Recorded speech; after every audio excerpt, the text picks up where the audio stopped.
வணக்க மக்களே, இன்னைக்கு நம்ம என்ன வீடியோ பார்க்க போறோம் அப்படின்னா, கல்கத்தால பேனர்ஜினா ரொம்ப ஃபேமஸ். நான் வேர்ல்ட் பூரா ஃபேமஸ்.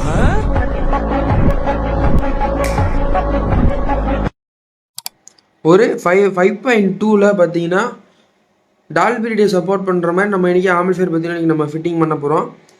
இந்த இதில் ஆம்பிளிஃபையரில் நான் கொடுக்க போகிறேன் அப்படின்றத உங்களுக்கு எல்லாமே நான் அந்த வீடியோவில் ஃபுல்லாக சொல்ல போகிறேன். மறக்காமல் நம்ம சேனலில் ஃபாலோ பண்ணி சப்ஸ்கிரைப் பண்ணி வச்சுக்கோங்க. இந்த ஆம்பிளிஃபையரில் பார்த்தீங்க அப்படின்னா கிட்டு வந்து பார்த்தீங்கன்னா நான் ஃபியூடெக்கோட FT006 பார்த்தீங்கன்னா நான் யூஸ் பண்ணியிருக்கேன். அப்புறம் பார்த்தீங்கன்னா ஃப்ரண்ட் பேனலில் பார்த்தீங்கன்னா கண்ட்ரோல்ஸ் வந்து இந்த மாதிரி தான் இருக்கும். என்கோடரு ப்ளஸ் பார்த்தீங்கன்னா உங்களுக்கு இதில் சப்வூஃபர் வால்யூம் கண்ட்ரோல் இந்த மாதிரி நான் கொடுத்துருக்கேன். இதில் ஃப்ரண்டில் டூயல் வி மீட்ரு. அடுத்ததாக பார்த்தீங்க அப்படின்னா கஸ்டமர் வந்து மெயினாக கேட்டதே பார்த்தீங்கன்னா எனக்கு இந்த இடத்துல வேல் வேணும் ப்ரோன்னு மஸ்ட்டு எனக்கு வேணும் ப்ரோன்னு கேட்டு சொல்லி நம்மள்கிட்ட கேட்டிருந்தாரு. அதேமாதிரி நம்ம போட்டு கொடுத்துருக்கோம். அடுத்து இன்டீரியரில் பார்ப்போம். இன்டீரியரில் எடுத்துக்கிட்டிங்க அப்படின்னா எம்எஸ்கேயோட பிரிட்ஜ் மோனோ போர்டு 2 போர்டு நான் அதில் யூஸ் பண்ணியிருக்கேன். சப்வூஃபருக்காண்டி நல்ல ஒரு பேஸு ப்ளஸ் பார்த்தீங்கன்னா நல்ல ஒரு குவாலிட்டியான பேஸ் இருக்குது. இதில் நான் நிறையா போர்டு கிட்டத்தட்ட யூஸ் பண்ணியிருக்கேன். எந்த போர்டுமே எனக்கு கம்ப்ளைண்ட்டும் வந்ததில்லை. அதேமாதிரி சப்வூஃபர் ரிசல்ட்டும் அவ்வளோ ஒரு சூப்பராக இருக்குது. 5 சேனலுக்காண்டி சக்தியில் 5 சேனல் போர்டு நான் அதில் யூஸ் பண்ணியிருக்கேன். 5201943 காம்போவில். இதில் ஒரு சேனலுக்கு பார்த்தீங்கன்னா 120 வாட்ஸ் நமக்கு தாராளமாக கிடைக்கும். ஏன்னா நம்ம கொடுக்குற வோல்டேஜை பொறுத்து தான் நமக்கு வாட்டேஜ் வந்து நமக்கு வேரியபிள் ஆகும்.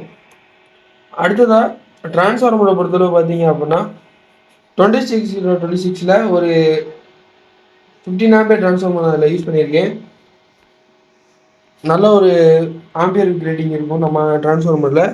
அடுத்ததாக 15,000 MFT 50 வோல்ட் கெப்பாசிட்டர் 4 கெப்பாசிட்டர் நான் அதில் யூஸ் பண்ணியிருக்கேன். அடுத்ததாக 50-10 மெட்டல் ரேட் நான் அதில் யூஸ் பண்ணியிருக்கேன். அடுத்தது ஸ்பீக்கர் ப்ரொடக்ஷன் எக்ஸ்ட்ரீம் ஆம்ஸ்னால் ஸ்பீக்கர் ப்ரொடக்ஷன் நான் அதில் யூஸ் பண்ணியிருக்கேன். அதனால் ரிமோட் கிட்ட எக்ஸோ பேஸ் மாடலில் FT006 நான் அதில் யூஸ் பண்ணியிருக்கேன். அடுத்ததாக கணேஷ் ஆடியோவோட சப்வூஃபர் FT003 எல்லாமே போட்டு நீட்டாக நம்ம பண்ணியிருக்கோம். இந்த மாதிரி உங்களுக்கு ஆம்பிளிஃபையர் வேணும்னு நினச்சிட்டு நம்ம சேனலை மறக்காம கான்டாக்ட் பண்ணுங்கள். இதில் என்னென்ன சப்வூஃபர் நான் யூஸ் பண்ணியிருக்கேன், அதே மாதிரி central speaker front left speaker எல்லாமே நான் யூஸ் பண்ணியிருக்கேன்னு சொல்லிட்டு உங்களுக்கு என்னென்ன வீடியோவில் காமிக்கிறேன். காய்ஸ், இதில் நம்ம யூஸ் பண்ணியிருக்கிறது சென்ட்ரல் ஸ்பீக்கர் 2 6 இன்ச்சு நம்ம அதில் யூஸ் பண்ணியிருக்கோம். இதில் நம்மளோட பெயிண்டட் பக்ஸாக நம்ம யூஸ் பண்ணியிருக்கோம். இந்த கார்னர்லாம் பார்த்தீங்கன்னாலே தெரியும், நல்ல ஒரு ப்ரீமியமான ப்ளஸ் பார்த்திங்கன்னா ஒரு ஹைஜீனிக்கான ஆடியோ எடுக்கிறதுக்காண்டி இந்த மாதிரி நம்ம பண்ணி கொடுத்துருக்கோம். 2 12 இன்ச்சில் நம்மளோட ஓன் சப்வூஃபர் நம்ம அதில் கொடுத்துருக்கோம். இது கிட்டத்தட்ட ஃபிட் பண்ணி நம்ம 1 மந்த்துக்கு மேலே ஆச்சு. இப்போ தான் நான் வீடியோவே நான் போடுறேன். இதில் 8 இன்ச்சு ஹோம் பாக்ஸில் 2 நம்ம ஃப்ரண்ட் லெஃப்ட் ரைட்டுக்காண்டி யூஸ் பண்ணியிருக்கோம்.